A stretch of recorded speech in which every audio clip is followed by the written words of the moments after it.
हौसले जिनके चट्टान हुआ करते हैं, हौसले जिनके चट्टान हुआ करते हैं, रास्ते उनके आसान हुआ करते हैं। ए नादान न घबरा इन परेशानियों से, ए नादान न घबरा इन परेशानियों से, ये तो पल भर के मेहमान हुआ करते हैं। तो दोस्तों आइए, आज फिर से स्वागत है आप लोगों को 12th क्लास के फर्स्ट चैप्टर के ऑब्जेक्टिव के महा मैराथन समझ लीजिए या महासंग्राम में। आज हम लोग जो है पढ़ने वाले हैं 61 से, क्योंकि पिछले वीडियो में हम लोग 1 से लेकर के 60 तक पढ़ चुके थे। आइए हम लोग शुरू करते हैं बायोलॉजी के इस ऑब्जेक्टिव के महासंग्राम को और आगे बढ़ाते हैं। देखिएगा, क्वेश्चन नंबर 61 में है, एक ही फूल के भीतर, एक ही फूल के भीतर पराग कोशों से पराग कणों का वर्तिकाग्र में पहुंचना क्या कहलाता है। एक ही फूल के भीतर, फूल होगा यहाँ पे, फूल के भीतर पराग कोशों से पराग कणों का वर्तिकाग्र पर पहुंचना क्या कहलाता है। तो याद रखिएगा, ऑप्शन नंबर ए में है स्वपरागन, बी में है अंडोत्सर्ग और सी में है परपरागन और डी में है निषेचन। तो इसका सही आंसर होगा स्वपरागन, क्योंकि जब एक ही फूल के अंदर बताया जाता है कि परागकोश से परागकण पर पहुंचता है तो इस क्रिया को स्वपरागन कहा जाता है। तो इसका 61 का सही आंसर होगा ए, यानी कि स्वपरागन। चलिए नेक्स्ट क्वेश्चन की ओर बढ़ते हैं। क्वेश्चन नंबर 62, अंडाशय से अंडा निकलने की प्रक्रिया को क्या कहते हैं। जब अंडाशय से अंडा निकलता है, अंडा मतलब अंडाणु, निकलने की प्रक्रिया को क्या कहते हैं। ऑप्शन नंबर ए में है अंडजनन, बी में है अंडोत्सर्ग, सी में है रज्जोचक्र और डी में है शुक्राणुजनन। तो इसका सही आंसर जो है होगा अंडोत्सर्ग, क्योंकि अंडाशय से जब अंडा या अंडाणु बाहर निकलता है तो इस क्रिया को अंडोत्सर्ग कहते हैं और यह क्रिया ऋतुस्राव के 14वें दिन होती है। तो इस बात को भी याद रखें, क्योंकि बहुत बार ऑब्जेक्टिव में पूछा जाता है कि अंडोत्सर्ग की क्रिया ऋतुस्राव चक्र के कौन से दिन होती है, तो 14वें दिन होती है। तो चलिए, इसका सही आंसर 62 का बी है। और अगले क्वेश्चन की ओर बढ़ते हैं। क्वेश्चन नंबर 63, मानव मादा में अंडे का निषेचन कहाँ होता है। मानव मादा में अंडे का निषेचन कहाँ होता है। ऑप्शन नंबर ए में है अंडाशय में, बी में गर्भाशय में, सी में है योनि मार्ग में और डी में है फ्लोपियन नलिका में। तो याद रखिएगा, मादा में यानी कि मानव मादा में अंडे का निषेचन जो है फ्लोपियन नलिका में होता है। इसका सही आंसर जो है ऑप्शन नंबर डी होगा। तो 63 का आंसर डी सही है। चलिएगा, नेक्स्ट क्वेश्चन की ओर बढ़ती है। क्वेश्चन नंबर 64, मानव नर में शुक्राणु भंडार, मानव नर में शुक्राणु भंडार किस जनन अंग में होता है। यानी कि मानव जो है, मानव के नर में शुक्राणु कहाँ जमा होता है, किस जनन अंग में जो है जमा होता है। ऑप्शन नंबर ए में है शिश्न, बी में है शुक्रवाहिका, सी में है एपिडिडमिस और डी में है वृषण। तो याद रखिएगा, एपिडिडमिस को हम लोग अधिवृषण भी कहते हैं और इसी में जो है शुक्राणु का भंडार होता है, यानी कि शुक्राणु जमा होता है। इसलिए 64 का सही आंसर ऑप्शन नंबर सी होगा। चलिए नेक्स्ट क्वेश्चन की ओर बढ़ती है और क्वेश्चन नंबर 65, युग्मक में गुणसूत्र का सेट होता है। युग्मक में गुणसूत्र का सेट होता है। Option number A 2n, B 3n, C 4n और डी है सिर्फ n। 2n का मतलब द्विगुणित होता है, 3n का मतलब त्रिगुणित और 4n का मतलब चतुर्गुणित और n का मतलब अगुणित।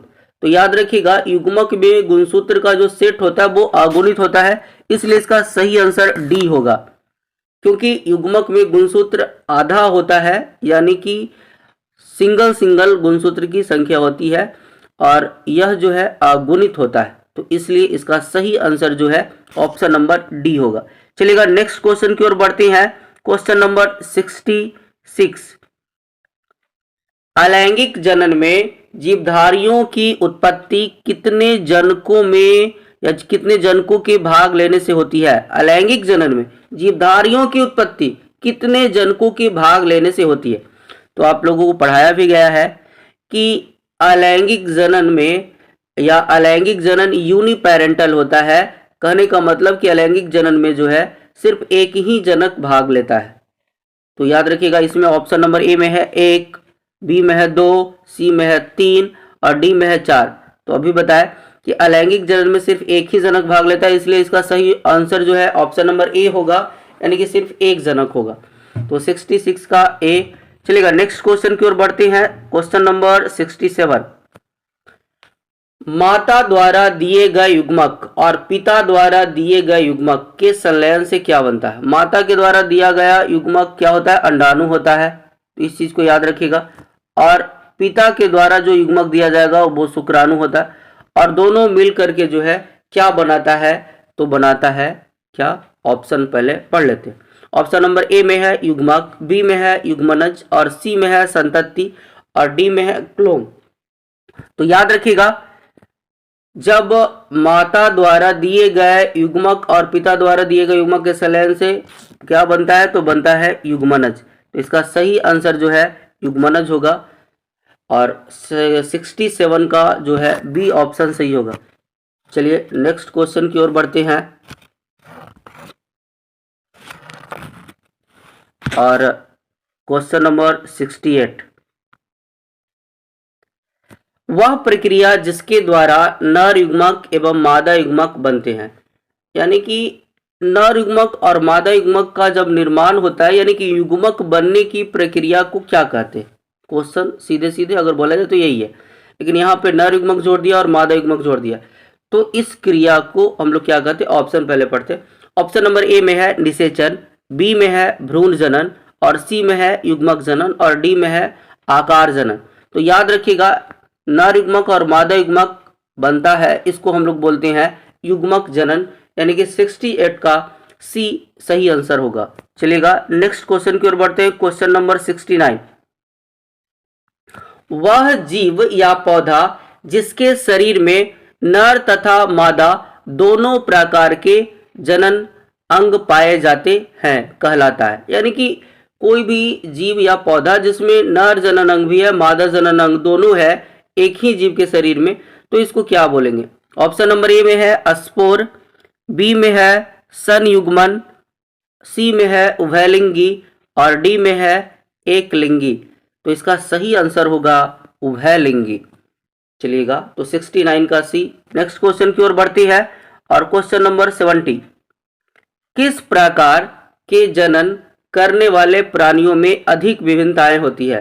किस प्रकार के जनन करने वाले जीवों में अधिक विभिन्नताएं होती है? ऑप्शन नंबर ए में है लैंगिक जनन, बी में है अलैंगिक जनन, सी में है युग्मक जनन और डी में है आपका कायिक जनन। तो याद रखिएगा, सबसे ज्यादा जो विभिन्नताएं उत्पन्न होती है वो लैंगिक जनन के कारण उत्पन्न होता है, क्योंकि अलैंगिक जनन में जो है संतान अपने माता पिता के समान ही होता है। चलिएगा तो नेक्स्ट क्वेश्चन की ओर बढ़ते हैं। Question number 71। वह प्रक्रिया जिसके अंतर्गत जीव समजात शिशुओं को जन्म देकर अपनी प्रजाति को निरंतर बनाए रखता है, यानी कि वह प्रक्रिया जिसके अंतर्गत जीव समजात शिशुओं को जन्म देकर अपनी प्रजाति को निरंतर बनाए रखता है कहलाता है। ऑप्शन नंबर ए में है जनन, बी में है लैंगिक जनन, सी में है अलैंगिक जनन और डी में है युग्मक जनन। तो याद रखिएगा, कोई भी जीव जो है अपने समजात शिशु को जन्म देकर के प्रजाति निरंतर बनाए रखता है, इस क्रिया को हम लोग जनन कह देते हैं, इसलिए 71 का सही आंसर होगा जनन। चलिएगा नेक्स्ट क्वेश्चन की ओर बढ़ते हैं। Question number 72। जंतु जो शिशु को जन्म देते हैं कहलाते हैं। जंतु जो शिशु को जन्म देते हैं कहलाते हैं। तो याद रखिएगा, जो जंतु शिशु को जन्म देता है वो क्या कहलाता है? ऑप्शन देखते हैं। ऑप्शन नंबर ए में है अंडज, बी में है जरायुज, सी में है उभयचर और डी में है द्विलिंगी। तो याद रखिएगा, इसका सही आंसर जो है जरायुज होगा, क्योंकि जो जीव या जो जंतु या प्राणी अपने संतान को जन्म शिशु के द्वारा या शिशु के रूप में करता है तो उसको हम लोग जरायुज कहते हैं। चलिएगा नेक्स्ट क्वेश्चन की ओर बढ़ते हैं। क्वेश्चन नंबर 73, अंडे से लेकर वयस्क तक बनने की संपूर्ण प्रक्रिया को कहती हैं, क्या कहते हैं? गर्भधान कहते हैं, निषेचन कहते हैं, परिवर्धन कहते हैं, विदलन कहते हैं। तो याद रखिएगा, अंडे से लेकर वयस्क तक बनने की संपूर्ण प्रक्रिया को हम लोग गर्भधान कहते हैं, यानी कि 73 का ऑप्शन नंबर ए सही होगा। चलिएगा नेक्स्ट क्वेश्चन की ओर बढ़ते हैं। 74, किसी अनिषेचित अंडज से बीज के विकास को कहते हैं। किसी अनिषेचित अंडज से बीज के विकास को कहते हैं, यानी कि बताया जाता है कि अंडज जो बताया जाता है कि बिना निषेचन के ही विकसित होकर के बीज का निर्माण करता है, इसको क्या कहते हैं?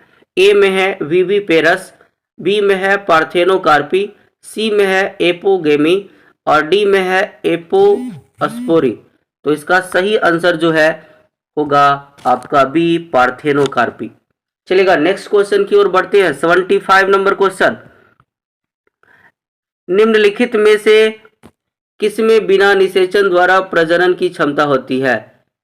तो याद रखिएगा, ऑप्शन नंबर ए में है मकड़ा, बी में है गाय, सी में है मधुमक्खी और डी में है केचुआ। तो इसका सही आंसर जो है मधुमक्खी होगा। इसमें जो है बिना निषेचन द्वारा प्रजनन की क्षमता पाई जाती है। 75 का ऑप्शन नंबर सी सही होगा। चलिएगा नेक्स्ट क्वेश्चन की ओर बढ़ते हैं। 76, प्याज के युग्मक में गुणसूत्र की संख्या होती है 8, 16, 24, 32। याद रखिएगा, प्याज में जो है टोटल 16 गुणसूत्र होता है और उसके युग्मक में गुणसूत्र टोटल का आधा होगा, इसलिए प्याज के युग्मक में गुणसूत्रों की संख्या सिर्फ 8 होगा। ऑप्शन नंबर ए सही होगा, 76 का ए। चलिएगा नेक्स्ट क्वेश्चन की ओर बढ़ते हैं। किसी आवृत बीजी में एंडोस्पर्म यानी कि भ्रूणपोष है, क्या है? अगुणित है, द्विगुणित है, त्रिगुणित है, चतुर्गुणित है। किसी अनावृत बीजी में एंडोस्पर्म यानी कि भ्रूणपोष है, क्या है? अगुणित, द्विगुणित, त्रिगुणित, चतुर्गुणित। तो याद रखिएगा, किसी भी आवृत बीजी में एंडोस्पर्म त्रिगुणित होता है। चलिएगा 77 का ऑप्शन नंबर सी सही होगा। चलिएगा नेक्स्ट क्वेश्चन की ओर बढ़ते हैं। क्वेश्चन नंबर 78, किसी पुष्प के अंडाशय होती हैं। किसी पुष्प के अंडाशय क्या होता है? अगुणित होता है, द्विगुणित होता है, त्रिगुणित होता है, चतुर्गुणित होता है। तो याद रखिएगा, किसी भी पुष्प का अंडाशय द्विगुणित होता है, यानी कि ऑप्शन नंबर बी, 78 का ऑप्शन नंबर बी सही होगा। चलिएगा नेक्स्ट क्वेश्चन की ओर बढ़ते हैं। क्वेश्चन नंबर 79, पौधे में अर्धसूत्री विभाजन किस में होता है? पौधों में अर्धसूत्री विभाजन किस में होता है? मूल छोर पर या मूल छोर में या परागकण में, तना के छोर पर, परागकोश में। सही आंसर जो है आपका हो जाएगा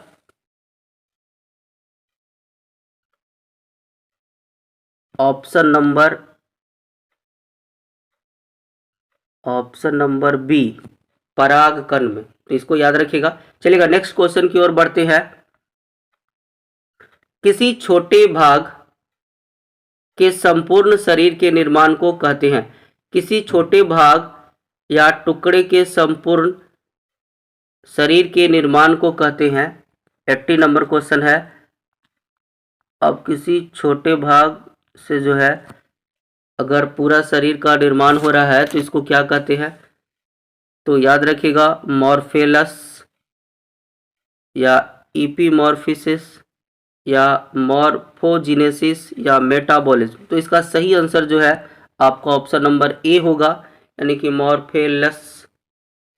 चलेगा आगे बढ़ते हैं। क्वेश्चन नंबर 81, द्विनिषेचन किस में पाया जाता है? द्विनिषेचन यानी दोहरा निषेचन किस में पाया जाता है? पहला है आवृत बीजी, अनावृत बीजी, टेरिडोफाइट्स और ब्रायोफाइट्स। चारों में से कौन होगा सही आंसर? तो याद रखिएगा, इसका सही आंसर जो है ए होगा, यानी कि आवृत बीजी। चलिएगा नेक्स्ट क्वेश्चन की ओर बढ़ते हैं और देखते हैं 82 नंबर क्वेश्चन। घरेलू मक्खी के मियोसाइट में गुणसूत्र की संख्या होती है। घरेलू मक्खी के मियोसाइट में गुणसूत्र की संख्या होती है। तो याद रखिएगा, इसका सही आंसर जो है 12 होगा, यानी कि बी सही आंसर है। चलेगा इसके बाद आगे बढ़ते हैं। क्वेश्चन नंबर 83, निम्न में किस प्राणी के ओविविविपेरस होता है? निम्न में से किस प्राणी में ओविविविपेरस होता है? तो याद रखिएगा, ये जो है सबसे पहला ऑप्शन नंबर ए में मुर्गी, प्लेटिपस, रैटल सर्प, एकिडना। तो याद रखिएगा इसका सही आंसर जो है रैटल सर्प होगा। 83 का ऑप्शन नंबर सी सही होगा। चलेगा, नेक्स्ट क्वेश्चन की ओर बढ़ते हैं। क्वेश्चन नंबर 84, पार्थेनोजेनेसिस पाया जाता है, पार्थेनोजेनेसिस पाया जाता है एक्सोलोटस लार्वा में, मीरासीडियम में, सर्केरिया में, स्पोरोसिस्ट एवं रेडिया लार्वा में। तो याद रखिएगा 84 का सही आंसर जो है ऑप्शन नंबर डी होगा, यानी कि स्पोरोसिस्ट एवं रेडिया लार्वा में। चलेगा, नेक्स्ट क्वेश्चन की ओर बढ़ते हैं। क्वेश्चन नंबर 85, यदि नर आकारिकी में मादा से भिन्न हो तो इसे कहते हैं। यदि नर आकारिकी में मादा से भिन्न हो तो कहते हैं। तो इसका ऑप्शन है हेटेरोगैमी, बी में है होमोगैमी, सी में है लैंगिक द्विरूपता, या हर्माफ्रोडाइटिजिंग। तो याद रखिएगा इसका सही आंसर जो है ऑप्शन नंबर सी होगा, यानी कि लैंगिक द्विरूपता। चलेगा, तो नेक्स्ट क्वेश्चन की ओर बढ़ते हैं। 86, प्राणियों में यौनावस्था के बाद आता है, प्राणियों में यौनावस्था के बाद आता है, यौवना अवस्था के बाद आता है, यौना नहीं यौवना अवस्था के बाद कौन आएगा? पहला कायिक अवस्था, बी प्रजनन अवस्था, सी प्रौढ़ावस्था, डी वृद्धावस्था। तो याद रखिएगा यौवना अवस्था को हम लोग जो है बोलते हैं कायिक अवस्था, और कायिक अवस्था के बाद जो है आता है प्रजनन अवस्था। तो इसका सही आंसर होगा प्रजनन अवस्था। चलेगा, नेक्स्ट क्वेश्चन की ओर बढ़ते हैं। 87, क्वेश्चन नंबर 87, शब्द होमोथैलिक एवं मोनोसियस का प्रयोग किसके लिए किया जाता है? तो याद रखिएगा इसका सही आंसर ए होगा, द्विलिंगता अवस्था के लिए किया जाता है, क्योंकि इसमें जो है मोनोसियस का हिंदी ही होता है उभयलिंगाश्रय, और उभयलिंगा का मतलब होता है द्विलिंगी अवस्था के लिए। चलिएगा, नेक्स्ट क्वेश्चन की ओर बढ़ते हैं। क्वेश्चन नंबर 88, तोता का सबसे अधिक उम्र क्या है? तोता का सबसे अधिक उम्र यानी कि सबसे ज़्यादा दिन तक कब तक जिंदा रह सकता है? तो 140 वर्ष तक जिंदा रह सकता है। चलिएगा, तो 88 का ऑप्शन नंबर डी सही होगा। नेक्स्ट क्वेश्चन की ओर बढ़ते हैं। क्वेश्चन नंबर 89, निम्नलिखित में कौन सा पौधा द्विलिंगी है? निम्नलिखित में कौन सा पौधा द्विलिंगी है? पहला पपीता, बी जो है खजूर, सी नारियल, डी में इनमें से कोई नहीं। तो याद रखिएगा इसका सही आंसर सी होगा, यानी कि नारियल। चलेगा, नेक्स्ट क्वेश्चन की ओर बढ़ते हैं। क्वेश्चन नंबर 90, कौन सा द्विलिंगी जानवर है? कौन सा द्विलिंगी जानवर है?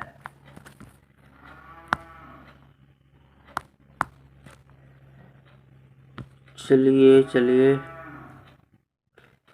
तो इसका सही आंसर क्या होगा? देखिएगा ऑप्शन में है केचुआ, हाइड्रा तथा जोक। तो याद रखिएगा ये जो है यही सही आंसर होगा, क्योंकि बी में तिलचट्टा एक लिंगी हो जाता है, और इधर देख लीजिएगा एस्केरिस जो है एक लिंगी हो जाता है, और इधर फिर से तिलचट्टा दिया, इसलिए इस बी सी डी में से कोई नहीं होगा, ऑप्शन नंबर ए सही होगा। चलिएगा, नेक्स्ट क्वेश्चन की ओर बढ़ते हैं। क्वेश्चन नंबर 91, अगुणित गुणसूत्र किसमें पाया जाता है? अगुणित गुणसूत्र किसमें पाया जाता है? जाइगोट में, युग्मक में, भ्रूण में, बीज में। तो याद रखिएगा युग्मक में हमेशा जो है अगुणित गुणसूत्र पाया जाता है, इसलिए 91 का सही आंसर बी होगा। चलेगा, नेक्स्ट क्वेश्चन की ओर बढ़ते हैं। क्वेश्चन नंबर 92, किसी आवृत बीजी में कितने युग्मक परागनली में होते हैं? किसी आवृत बीजी यानी एंजियोस्पर्म में कितने युग्मक परागनली में होता है? तो याद रखिएगा परागनली के अंदर 2 युग्मक होता है। तो देखिएगा ऑप्शन ए में है 1, बी में है 2, सी में है 3 और डी में है अनेक। तो याद रखिएगा ऑप्शन नंबर बी सही होगा, क्योंकि परागनली में 2 नर युग्मक होते हैं। चलेगा, नेक्स्ट क्वेश्चन की ओर बढ़ते हैं। क्वेश्चन नंबर 93, किस अवस्था में शब्द डायोसियस का उपयोग होता है? डायोसियस का हिंदी होता है एकलिंगी। तो याद रखिएगा इसमें जो है इसका सही आंसर देखिए, ए में है द्विलिंगी, बी में है एकलिंगी, सी में है उभयलिंगी और डी में है गाइनेडोड्रोमार्फ। तो याद रखिएगा इसका सही आंसर जो है बी होगा, यानी कि 93 का बी। चलिएगा नेक्स्ट क्वेश्चन की ओर बढ़ते हैं। क्वेश्चन नंबर 94, बांस जाति में पुष्पन होता है। बांस जाति में पुष्पन होता है, कब होता है? तो 50 से 100 वर्ष में दो बार, प्रति वर्ष, पूरे जीवन काल में एक बार। तो इसका सही आंसर जो है पूरे जीवन काल में एक बार, इसका सही आंसर ऑप्शन नंबर ए होगा, यानी कि 94 का सही आंसर पूरे जीवन काल में एक बार होता है और ऑप्शन नंबर ए सही होगा। चलिएगा नेक्स्ट क्वेश्चन की ओर बढ़ते हैं। क्वेश्चन नंबर 94, ड्रोसोफिला यानी कि फ्रूट फ्लाई यानी कि फल मक्खी के मियोसाइट में गुणसूत्र की संख्या होती है। तो याद रखिएगा इसमें गुणसूत्रों की संख्या जो है 8 होता है मियोसाइट में, खास करके युग्मक पूछेगा तो 4 गो, मियोसाइट पूछे हुए है तो मियोसाइट में गुणसूत्र की संख्या 8 गो होगा। तो 95 का जो है डी ऑप्शन सही होगा। चलिएगा नेक्स्ट क्वेश्चन की ओर बढ़ते हैं। क्वेश्चन नंबर 96, घड़ियाल एवं मे फ्लाई का जीवन काल होता है। तो ए में है 15 वर्ष और 1 सप्ताह, जी नहीं। 30 वर्ष एवं 1 सप्ताह, ये भी नहीं होगा। 45 वर्ष एवं 1 महीना, ये भी नहीं होगा। ऑप्शन नंबर डी में है 60 वर्ष एवं 1 दिन। मे फ्लाई का 1 दिन होता है और घड़ियाल का जीवन काल 60 वर्ष होता है। तो इसका सही आंसर जो है ऑप्शन नंबर डी होगा, 96 का डी। चलिएगा नेक्स्ट क्वेश्चन की ओर बढ़ते हैं। 97, नोड को आंख कहते हैं। नोड को आंख कहते हैं जो निम्नलिखित में से किसमें पाया जाता है? निम्नलिखित में से किसमें नहीं पाया जाता है? किसमें पाया जाता है? तो याद रखिएगा बताया जाता है कि नोड को आंख कहते हैं जो निम्नलिखित में से किसमें पाया जाता है। इसको काट लीजिएगा नया को। तो याद रखिएगा ये खास करके आलू में पाया जाता है, जो ऑप्शन नंबर डी में है। तो 97 का डी सही आंसर होगा। चलिएगा नेक्स्ट क्वेश्चन की ओर बढ़ते हैं। गतिशील सिलिया युक्त बीजाणु को कहते हैं। गतिशील सिलिया युक्त बीजाणु को कहते हैं।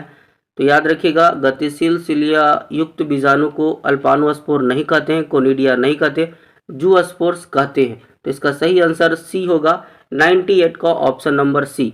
चलिएगा नेक्स्ट क्वेश्चन की ओर बढ़ते हैं। क्वेश्चन नंबर 99, यदि दो युग्मक देखने में समान लगे तो कहते हैं। यदि दो युग्मक देखने में समान लगता है तो उसको हम लोग आइसोगैमस या गैमेटिस कहते हैं, या उसको हम लोग बताया जाता है समयुग्मकी कहते हैं। इसलिए इसका सही आंसर जो है ऑप्शन नंबर ए होगा, हेट्रोगैमेटिट्स। गैमेट्स नहीं कहेंगे और एनिसोगैमेट्स नहीं बोलेंगे, एक्सोगैमी नहीं बोलेंगे। तो इसका सही आंसर जो है 99 का ऑप्शन नंबर ए होगा। चलिएगा नेक्स्ट क्वेश्चन की ओर बढ़ते हैं।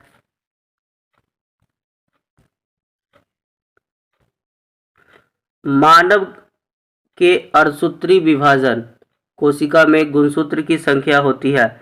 मानव के अर्धसूत्री विभाजन कोशिका यानी कि मियोसाइट में, सीधे समझिए यहाँ पे कि मानव के मियोसाइट में गुणसूत्रों की संख्या होती है। तो पूरा होता है, इसमें आधा नहीं होगा बाबू, पूरा होगा। मियोसाइट जहाँ रह गया तो पूरा गुणसूत्र यानी कि 46, यानी कि 100 का ऑप्शन नंबर डी सही होगा।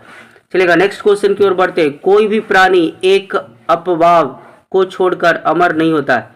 अपवाद होगा यहाँ पे, कोई भी प्राणी एक अपवाद को छोड़कर अमर नहीं होता। तो याद रखिएगा इसका सही आंसर एक कोशिकीय जीव होगा। इसको छोड़ करके कोई भी जीव जो है अमर नहीं होता है, चाहे हरित पादप हो, चाहे स्पॉन्ज हो, चाहे साइनोबैक्टीरिया, कोई भी हो।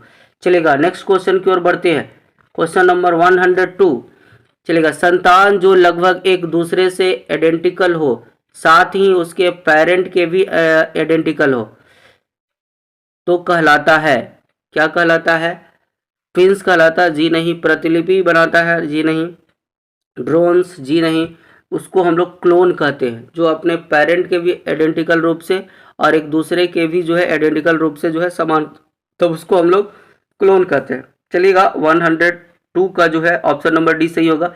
नेक्स्ट क्वेश्चन की ओर बढ़ते हैं। 103। गैमेट निर्माण को कहते हैं गैमेटोजेनेसिस, साइटोकाइनेसिस, स्पोरोजिनेसिस, मियोसाइट। तो याद रखिएगा इसका सही आंसर गैमेटोजेनेसिस होगा। चलिएगा, तो 103 का जो है ऑप्शन नंबर ए सही होगा। चलिएगा नेक्स्ट क्वेश्चन की ओर बढ़ते हैं। 104, निम्न में से कौन उभयलिंगाश्रयी पादप नहीं है? निम्न में से कौन उभयलिंगाश्रयी पादप नहीं है? तो याद रखिएगा और इसमें सही ऑप्शन जो है ए होगा, क्योंकि पपीता जो है एक लिंगाश्रयी पादप है। चलिएगा, सरसों नहीं होगा, मक्का नहीं होगा, अड़हुल तो होगा नहीं, तो इसलिए जो है 104 का ऑप्शन नंबर ए सही होगा।